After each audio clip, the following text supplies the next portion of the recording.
Hello and welcome to the third episode of Jameel podcast. The podcast when we get to know better our top management and answer some of your questions.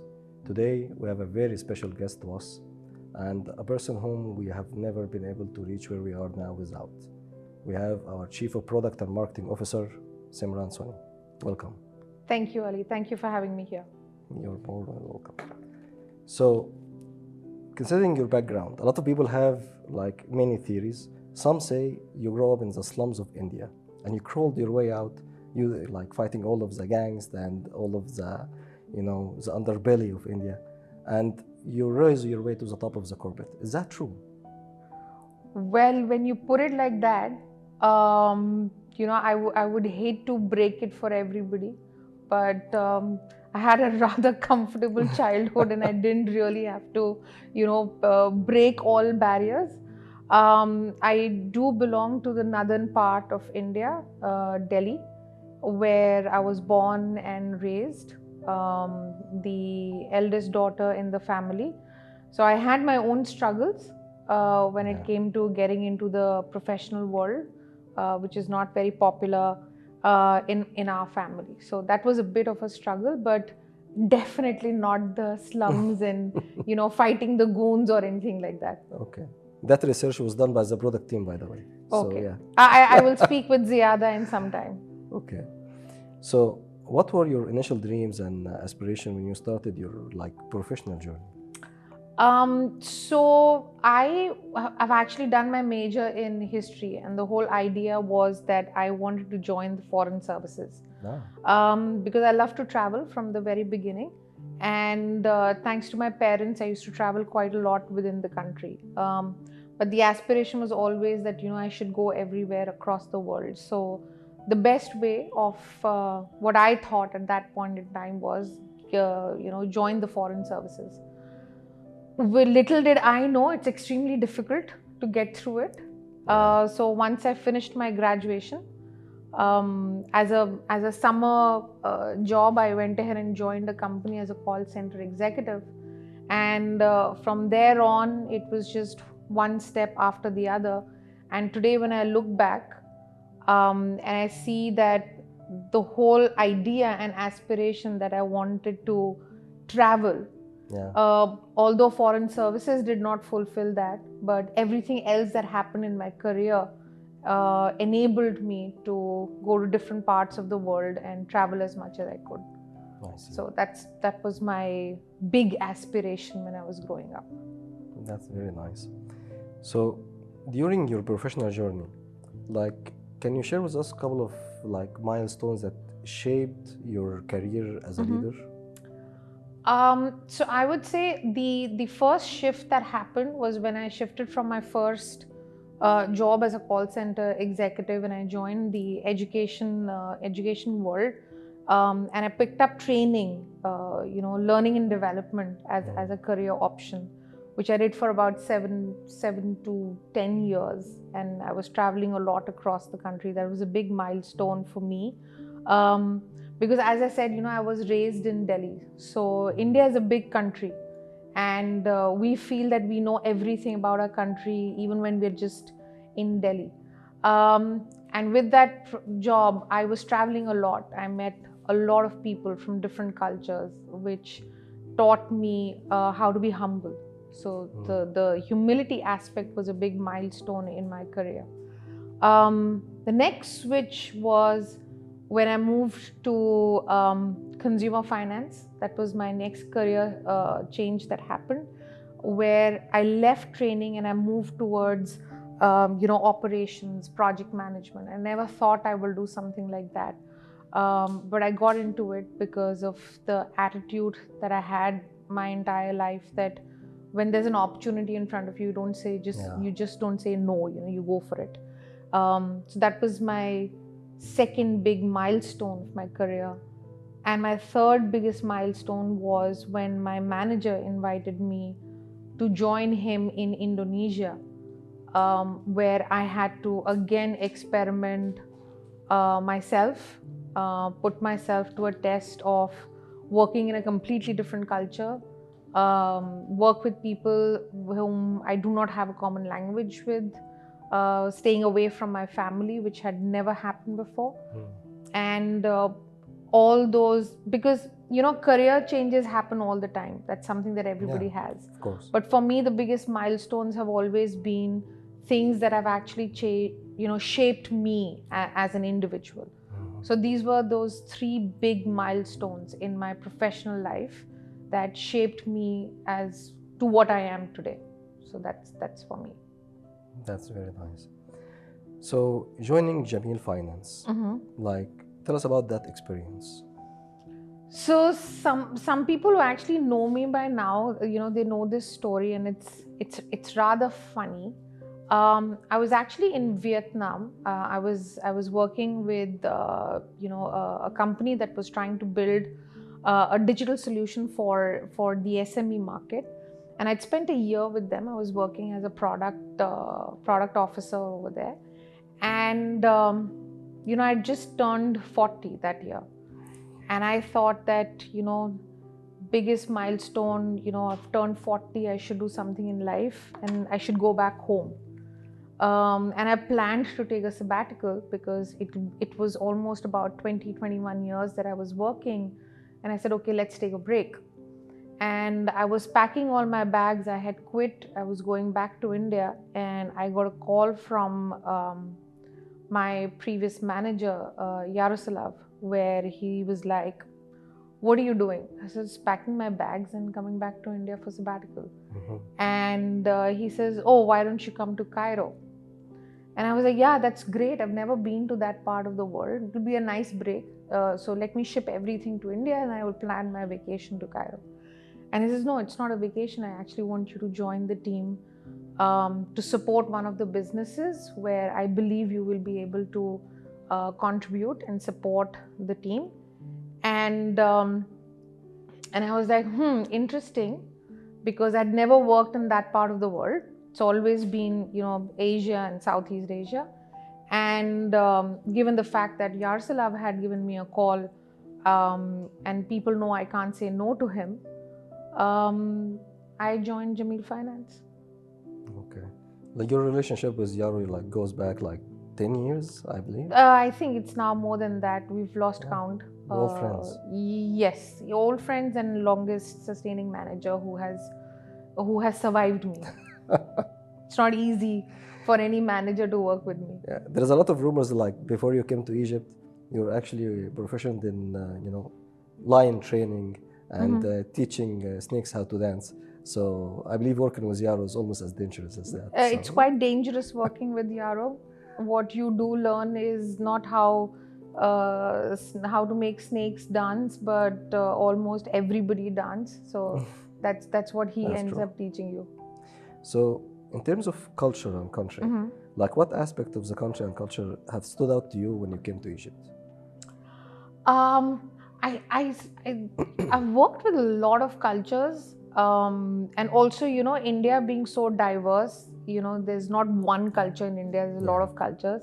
But one thing that really stood out with the Egyptians that I find really unique is your love for life and your love for just enjoying everything that's happening, and your love for food and relationship. I love the fact that if you walk into a cafe 9 o'clock in the evening, there'll be people sitting around having chai and shisha, and they'll be playing dominoes or snakes and ladders and all these board games. And I think that's something that really stood out with the Egyptian culture, and I find it extremely unique to Egypt. That's really true.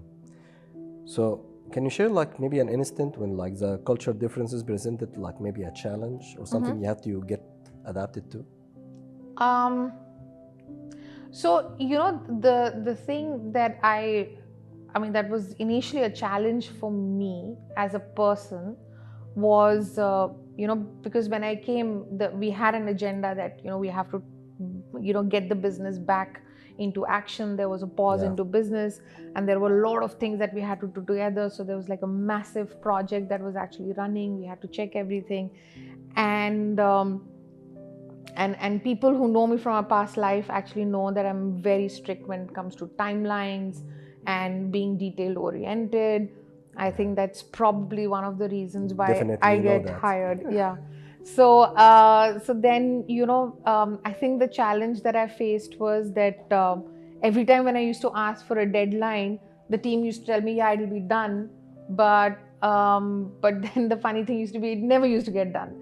And I used to get quite disturbed because of that. So yeah, that was, I think, one of the challenge, because then I realized that had I been working in India and then going to Egypt, I wouldn't have faced this issue at all, because we as Indians also don't stick to our timelines. We have IST in our world stands for Indian stretchable time. We are always 2 hours late for a meeting. But the fact that for the last, I think about 10 to 11 years, I was working for a European management. I got trained to time management and project management and be meticulous and everything. So that invariably made it slightly difficult for me to get used to it. But now it's been 2 years.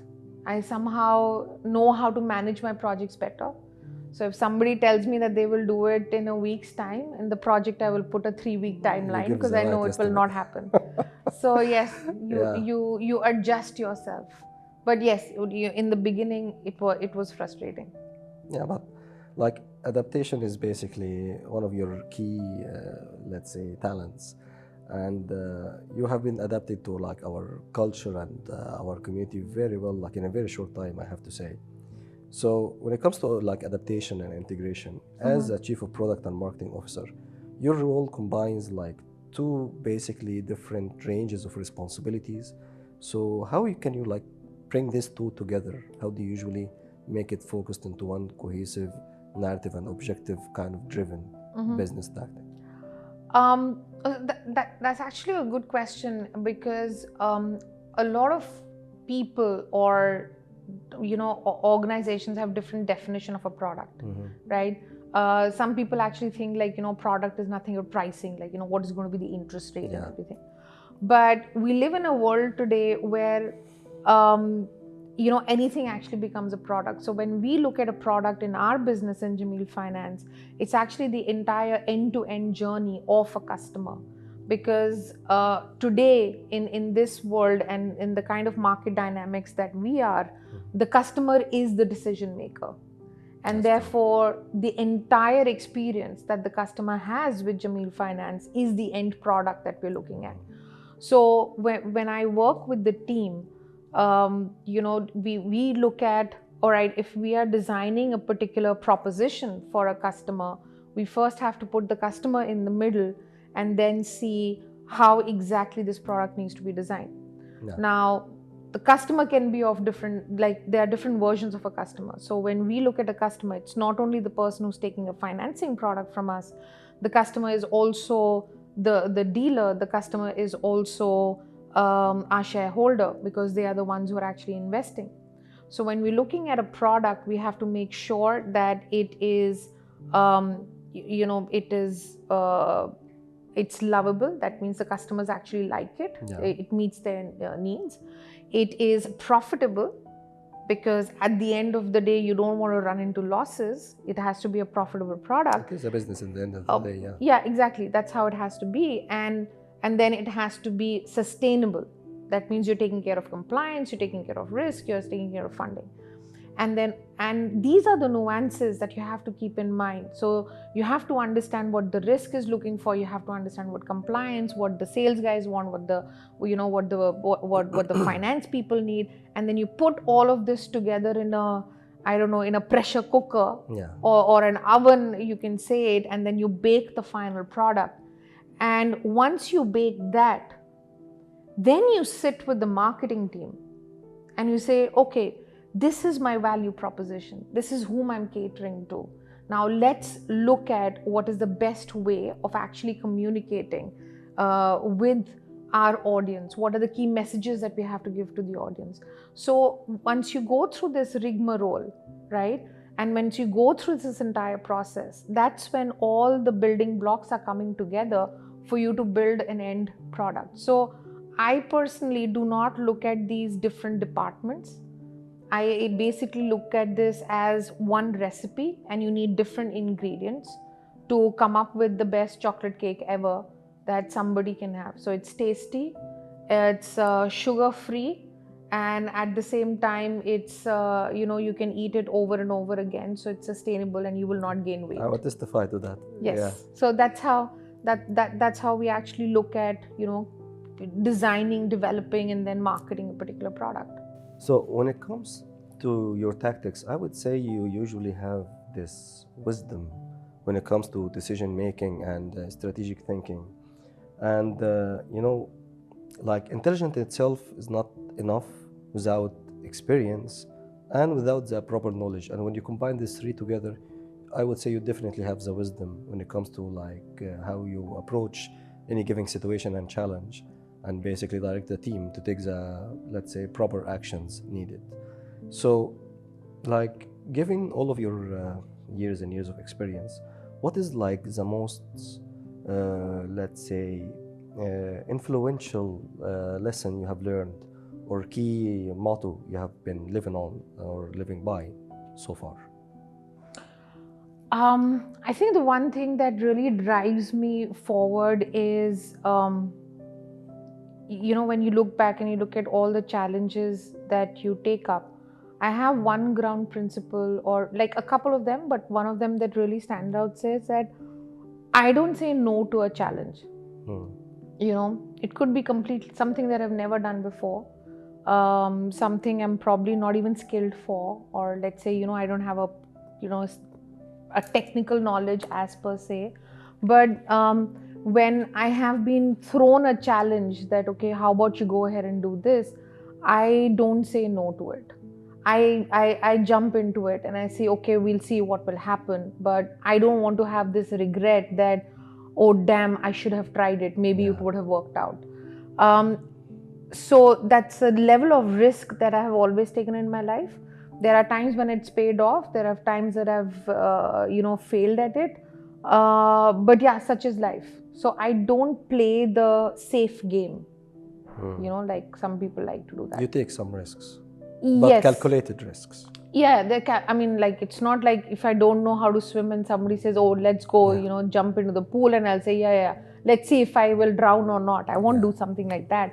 But if there's something that will lead me to learn something new, experiment, and it does not harm anybody else, and it does not harm my value system and the way I am, then yeah, sure, I will try it. So building a cohesive team, like what approaches do you have implemented when it comes to optimizing the best team spirit and basically cohesive, let's say, chemistry between all of the working parts of a team? Okay, that's a tough one because I think it's been ages now. And but yeah, there are a few things that I usually keep in mind. When I'm building a team, or there's something that I have to put together a set of people to go ahead and work on it, is the most common things that I will look for these people to have in them is a sense of humor. Because the kind of teams that I have led, I have always led teams who have worked on some very critical projects. They have usually come together when there is a crisis situation that has to be managed, or you're building something from scratch. So I've never actually worked in a stable environment. I've always worked in either a startup or a crisis environment. So therefore, when I'm building these teams, I look for people who actually have a sense of humor, because you've got to have a great sense of humor when you're in a crisis situation and everything, because you can't be in a tense situation all the time. That's point number one. Point number two, I try to see and I make sure that it's a group of people coming together who actually want to achieve something in life. And they want to be known for something. They're driven, right? You don't need to push them, they have their own drive that they want to make a mark for themselves, or they want to achieve something. and they just don't want to be someone who's on the sideline and just passing by, right? course. So, these people have to be highly motivated. So when I'm typically interviewing them to put them together in a team, I'm always focused on, okay, what motivates them to work in an organization, or what motivates them to be in the role that they are. Um, Third, people who are not afraid to fail, because failure is a part of your success. Yeah. So you cannot be successful in life if you haven't failed. So people who embrace failure and learn from failure. So typically in interviews, when you're asking questions like, okay, so can you tell me any project that you failed, there are sometimes when people will actually say, no, actually I did not fail, but there was an issue with the project itself. The defensive attitude. So these are a few things that I will always ask people, that allows me to assess that, okay, these guys can work together. Another thing is, I would never put same skill sets together. So if people will see the teams that I have put together and I have worked with, I am actually not the technical expert in that. My job is actually go ahead and make these guys work together. Each of them comes with a specific skill set, a technical skill set, right? Yeah. And the idea is to basically make these people work together. I am not a finance expert. I am not, a marketing degree person. I did my Six Sigma ages ago, all right? I did Lean and Kaizen ages ago. But through life, what I have learned is, as a manager, I don't need to be smarter than my team. In fact, my team has to be smarter than me. My only job is to make these guys work together towards a common goal. That's it. And in between, if I have to, like people know me, if I have to scold them a bit, I do go ahead and do that. But other than that, I don't interfere in their work. Yeah. So that's basically your tactic, and focus on collaboration and making them basically complete each other in terms of technical set of skills and let's say a field of expertise. Yep.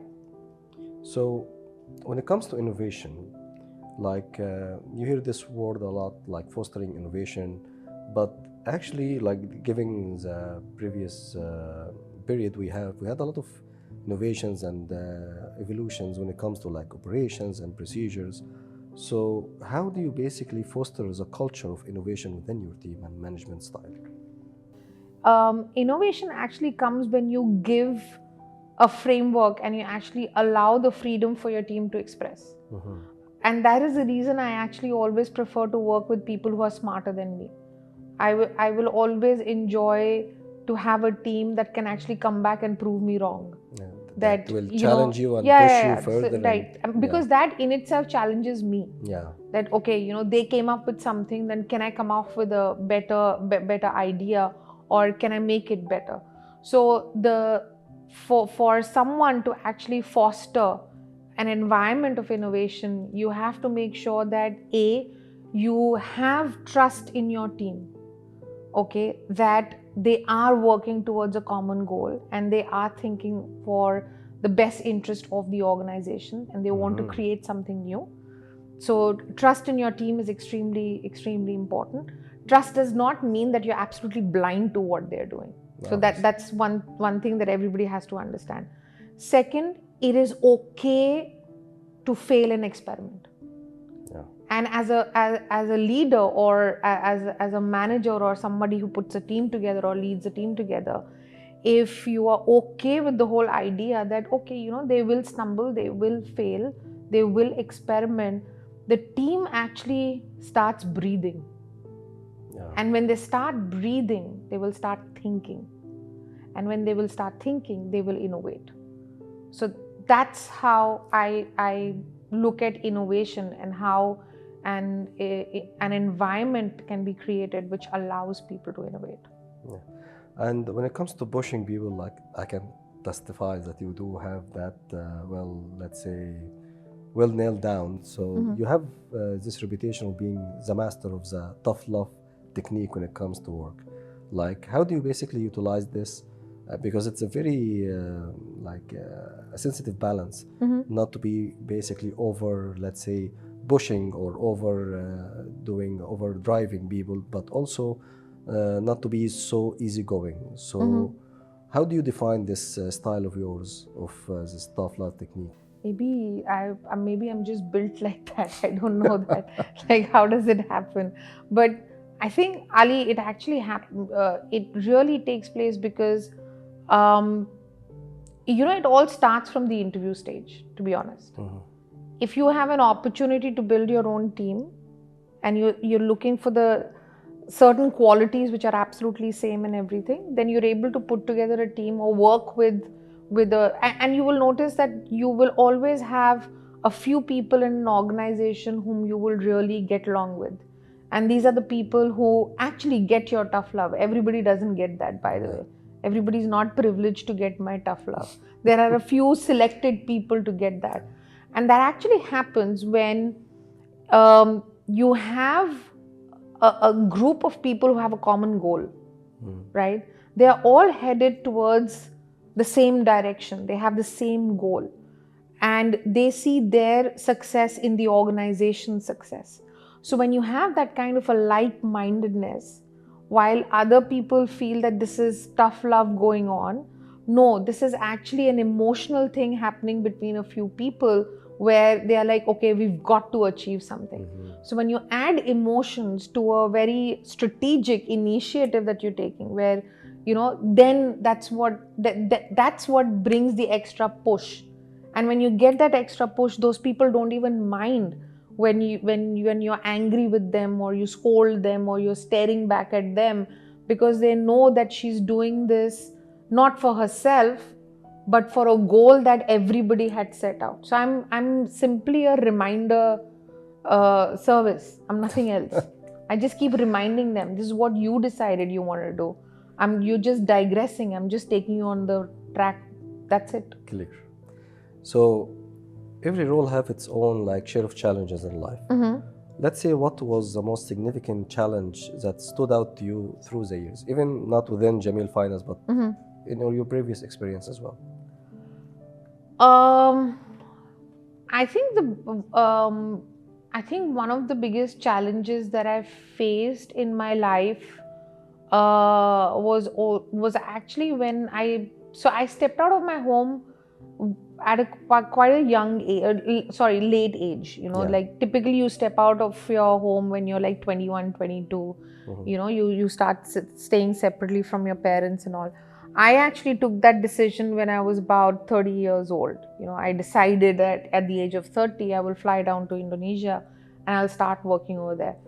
And I think it was at that point in time when I finally realized that I was quite a pampered person in my family, and my mother used to take care of everything. So suddenly, pampered? I yes, don't believe it. Yes. So even me being the eldest child in the family, I am one of the most pampered ones in my family. So, suddenly you are not only supposed to manage your work, but you're supposed to manage your home. You're setting up an entire house, and you're at a place where you don't know the language. The food is completely new. The culture is absolutely new, and you're also away from your friends. So for the initial 1 year, it was actually a big challenge for me to be away from my family and set up everything new. So you're in a new organization, new country, new culture, and you want to prove it to your parents also that this was the right decision that I took. So you have to stick to that. So yeah, I think that has been my biggest challenge that I have faced in my life so far. Okay. So when it comes to strategic planning, and specifically strategic planning within the Egyptian market and context, so what is the most critical factor you would say are the key decision-making points for you when it comes to your planning decisions? Okay, so for us, actually, in the Egyptian business, some of us who've been working here for I think over 2 years, there's nothing that is hidden from any of us. Is for us, making sure that we are profitable is extremely critical. So while we are working we are in an environment where there is this huge funding going on, and you have fintechs everywhere, and they're doing like millions of pounds of loans and everything, and acquiring like 10,000, 20,000, 30,000 customers and everything. For us as an organization, in our strategy, before we even like take off like that, what is very important is to have a very strong foundation. Because if you will not have a strong foundation, it will be very difficult for you to have a spear or like a high speed growth that everybody wants. Okay, so when we are sitting and building the strategy, and it's not one person, it's a bunch of us who actually sit down together, and we open the drawing board and we see that, okay, what do we have today, and what do we really need to do, and where do we need to go. At that point in time, we're purely focusing on our business, like what Jameel Finance should be doing, right? And that is what allows us to then start formulating the strategy. So at this point in time, I would say that we are not competing with anybody, because quite honestly, we are not in the position to compete with anybody. What is extremely crucial for us right now is the strong foundation that we need in terms of infrastructure, technology, and mindset. That's a very important thing, the mindset. That needs to be established first in the organization. And thankfully, for the last year and a half, each one of us has been working very hard on that. And we will finally have some critical, system developments that will happen towards the end of first quarter, beginning of second quarter, which will then allow us to start growing, threefold, fourfold, the way we have been doing earlier. So that's what I keep in mind along with the team when we're building the strategy. And secondly, always looking for opportunities that plays to our strength. So for example, when sales came up with an idea that how about we get into scooters, right? So we were like, okay, if that's the case, then how do we go about with it? Can we actually do it? What do we need to do in order to go ahead and make sure that it's sustainable? So we have to be ambitious, but at the same time we have to be cautious on what we're doing. And that is how the team looks at building the strategy itself. So speaking of scooters, like this is turning out to be a little bit of a success story lately.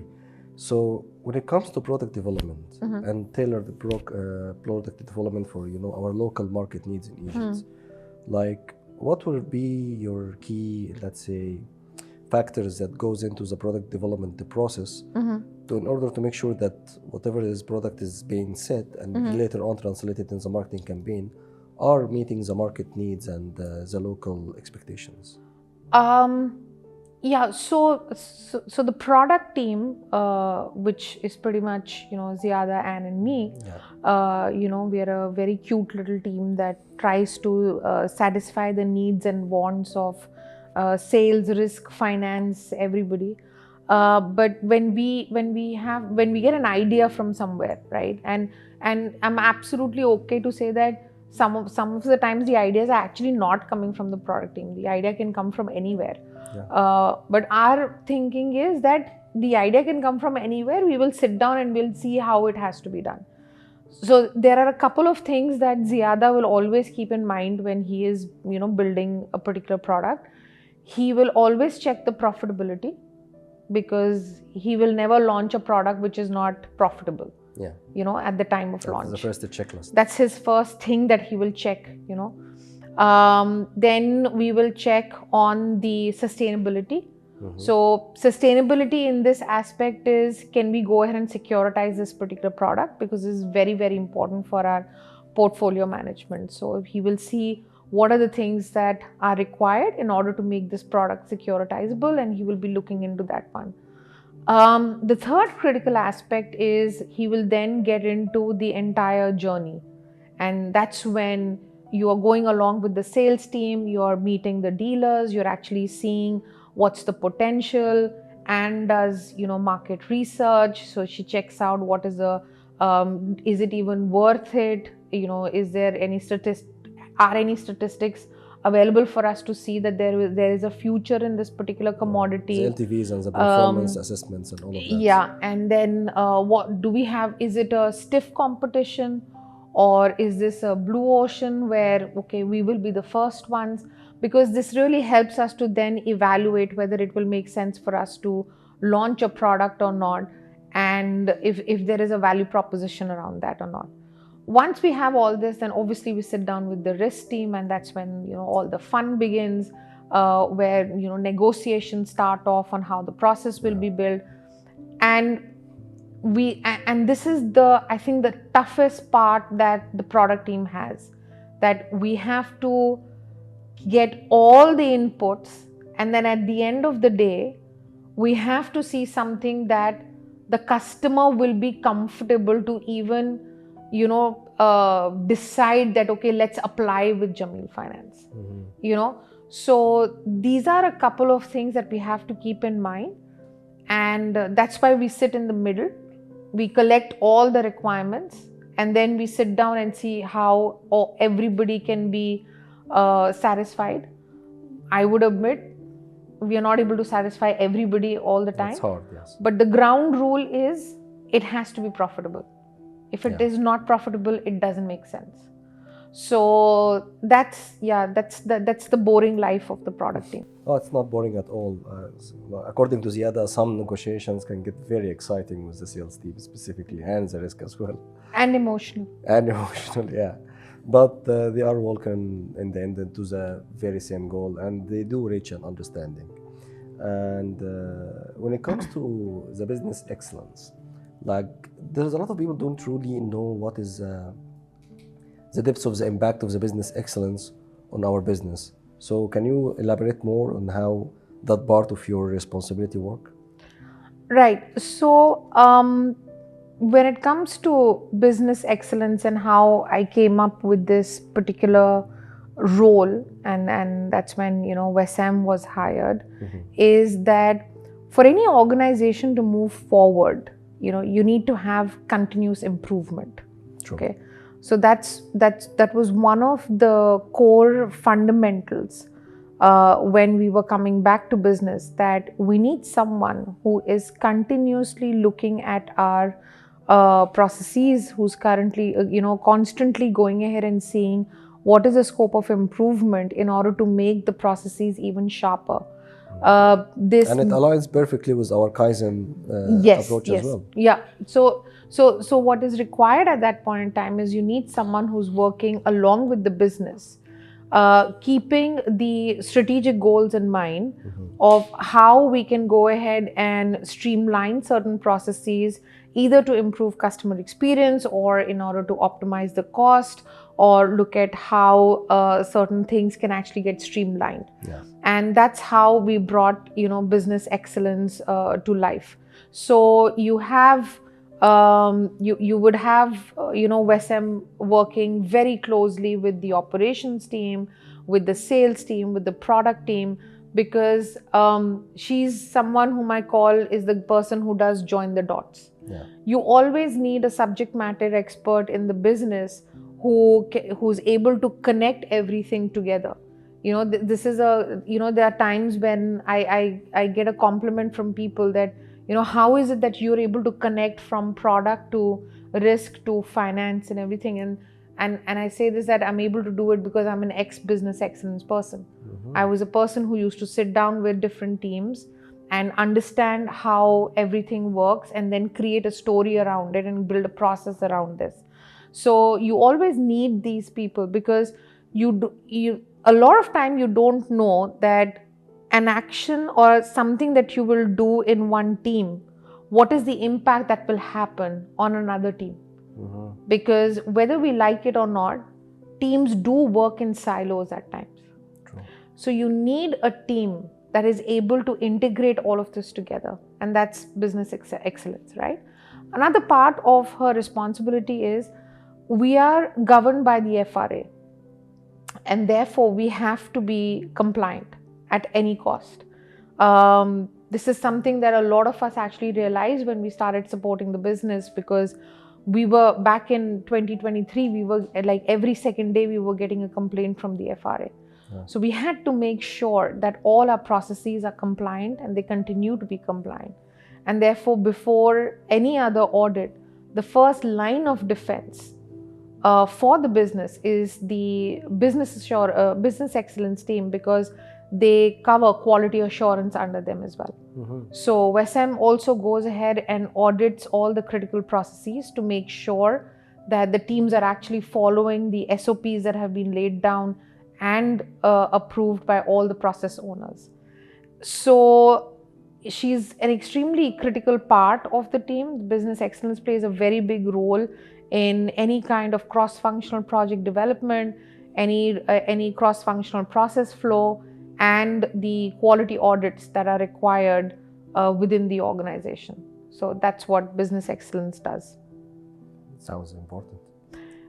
Yes, that's why you will see, WESM running everywhere, and most of the time has a very hassled look on her face. That's true. So that's there's the thing that I always say in meetings, if you have Nihal in the IT who knows how all the systems are talking to each other, you have WESM in the business team who actually knows how all the processes are actually talking to each other. So if you want something to work, whether you like it or not, you have to get these two ladies in the room. Yeah, they're two sides of the same coin. Yeah, and fortunately they get along with each other. So sure. it's not so tough to get them to work. So lately you had like a lot of let's say influence and input when it comes to the operation itself.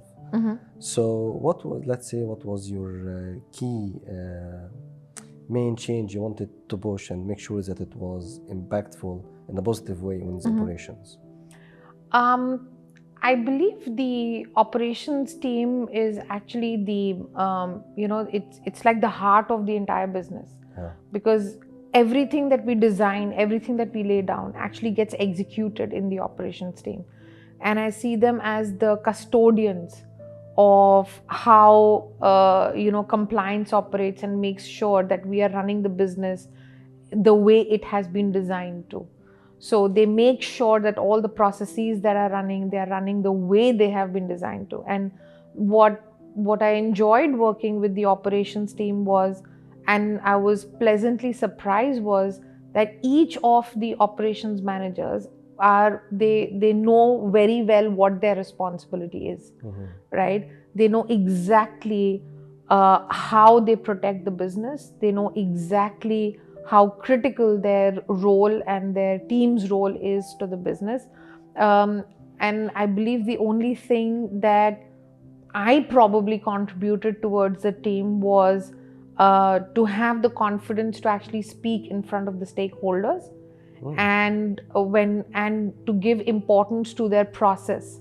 So if they see that there is someone who's trying to break the process, irrespective of the position that the person holds, they should have the confidence to step in and actually say, it's not possible because the SOP doesn't say so. So your focus was empowerment, basically. Exactly, it's empowerment. That's the right way to put it. So it's the role before the person. So that's what was very important in operations team. Excellent.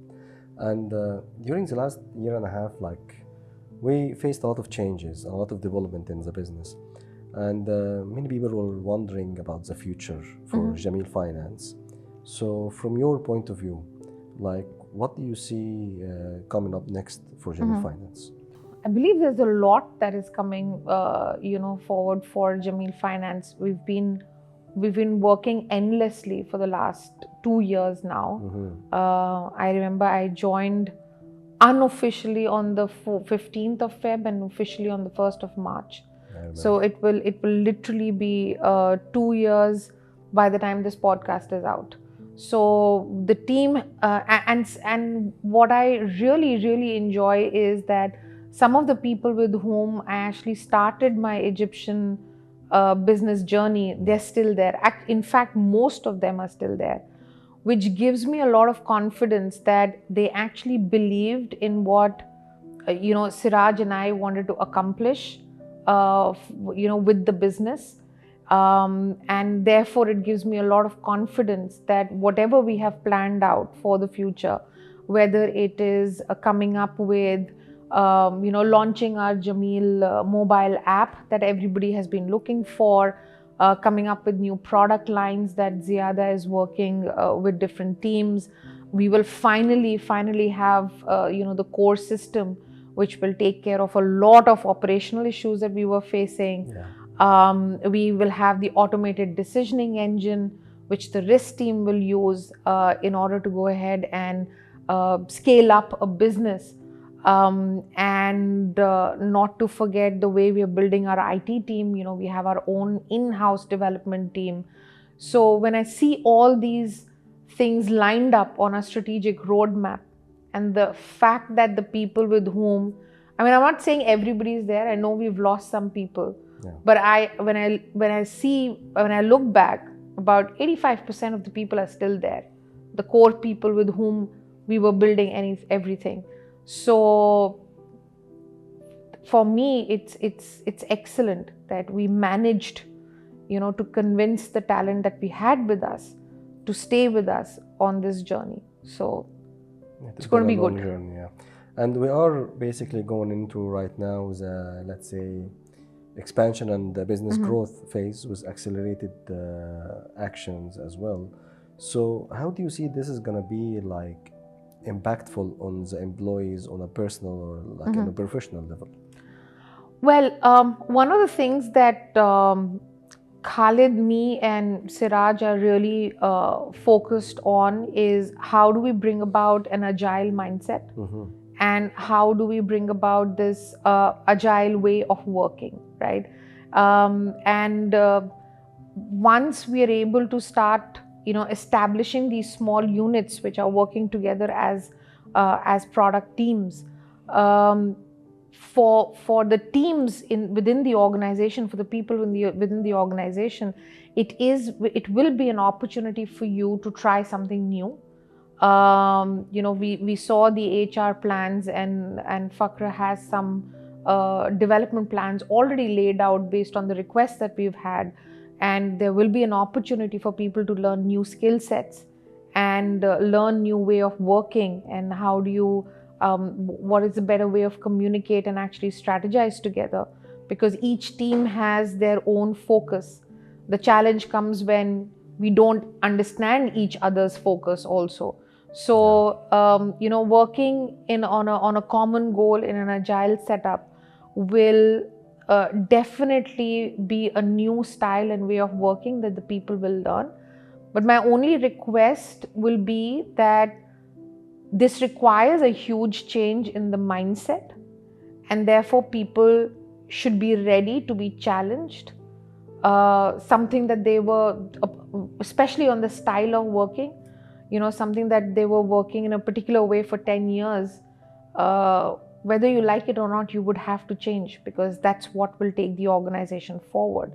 So if you're willing to learn, if you're willing to change, because an organization is built from its people only, employees. So the environment is there, the opportunity is there. If you are willing to change, and if you're willing to try something new, then I don't see anything going wrong with the business and the people. Well, we are looking into a lot of changes coming up, and I'm very optimistic about what I'm seeing as well. It's all for the better. We have made it a long way, and I believe it will be very fruitful for everyone has been with us since the start of this journey, and with a significant impact as well. So during the upcoming couple of years, with a lot of the changes in the market and challenges, like what is best opportunities you see for us moving forward? Like it's the most exciting opportunities for our business. So when you look at the current macro environment, and you also look at how the entire digital vision is running in Egypt, with a lot of changes happening in the regulation as well. For us as an organization, going 100% digital is definitely the key to success. The other thing that we have to keep in mind is that there is a huge unbanked population, which is looking for increasing their standard of living. So they're looking for new cars, they're looking for equipment to run their business, they're looking for new business opportunities and everything. And the NFIs and the new to banks, the yeah, NTCs. exactly, and SMEs and everything. So we should definitely be looking at how we can tap into this market, how we can actually come up with a great value proposition for this segment, but not going backward, but going digital. Yeah. So the idea of going digital is not how technical you can get. The idea of going digital is how easy and seamless can you make it for someone to take a decision and avail your solution. Right? Yeah. So when we look at the unbanked population, when we look at the SME, we should also be thinking, how can you make it easy for them to get some kind of a financing solution from us, so that they are not scared of taking a loan, but they literally see financing as a support for them to go ahead and build a better life for themselves. And that will be a great opportunity for our business to focus on. There is a lot of, let's say, demand on the market from that specific segment. Yes. And we have been tapping into that lately, but there is a lot of potential for more and more growth. I couldn't agree more. So thank you, Samran. It's been an absolute pleasure having you here. So before we let you go, would you like to say anything else? I don't know how long this podcast is going to be. And I spoke quite a bit. An hour and a half. So. Okay, so good God and best of luck to everybody. But I would just like to tell the team that, we've come a long way. It's not been easy. It's been tough. Yeah. But, in all this toughness, it's been extremely enjoyable. And all we've got to do is be a little bit patient. Patience always pays at the end of the day, and stay focused on the goal and don't get distracted by anything else that's happening around you. That's a wonderful closing statement. Thank you again so much. Thank you so much, Samran. Thanks. Thank you for all of your insights and sharing your journey with us as well. Yep, pleasure. And thank you all for tuning in and listening to our third episode of Jameel podcast. Goodbye and see you soon.